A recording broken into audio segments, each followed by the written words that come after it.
தெய்வ தந்தை மிசா மதிவாணனின் நினைவு நாள்.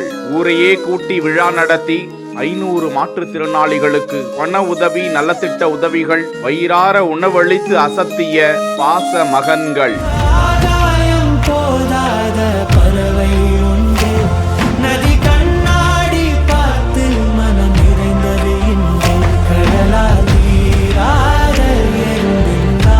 மயிலாடுதுறை மாவட்டம் தரங்கம்பாடி செம்பனார் கோவிலில் திமுக மூத்த நிர்வாகியும் கலைஞர் கருணாநிதிக்கு நெருக்கமானவராக இருக்கக்கூடிய முன்னாள் செம்பனார் கோவில் திமுக ஒன்றிய செயலாளர் மிசா மதிவாணனின் 2ஆம் ஆண்டு நினைவு நாளை ஒட்டி அவரது மகன்கள் BM அன்பழகன், BM ஸ்ரீதர் ஆகியோர், திமுக நிர்வாகிகள், MLAக்கள், ஆயிரக்கணக்கான பொதுமக்களை அழைத்து 500க்கும் மேற்பட்ட மாற்றுத்திறனாளிகளை அழைத்து அவர்களுக்கு ரொக்க பணம், கம்பு, கேழ்வரகு, கோதுமை உள்ளிட்ட சத்து மாவு அடங்கிய சத்துணவு பெட்டகம் மற்றும் பல்வேறு நலத்திட்ட உதவிகளையும் வழங்கி ஏழை எளிய மாணாக்கர்களுக்கு உதவித்தொகை தலா 2000 ரூபாய் வழங்கி மிகவும் ஏழை குடும்பத்தை சேர்ந்த சில மாணாக்கர்களுக்கு முழு கல்வி செலவையும் ஏற்றுக்கொள்ளப்படும் என நம்பிக்கை கொடுத்து அனைவரும் மிசா மதிவாணனின் உருவப்படத்திற்கு மலர்களை தூவி மரியாதை செலுத்தி நினைவு நாளை அனுசரித்து இருக்கிறார்கள். தந்தையின் மீதான அன்பை சேவை செய்து விழாவாக கொண்டாடிய மகன்கள் நெகிழ்ச்சியை ஏற்படுத்தி இருக்கிறார்கள்.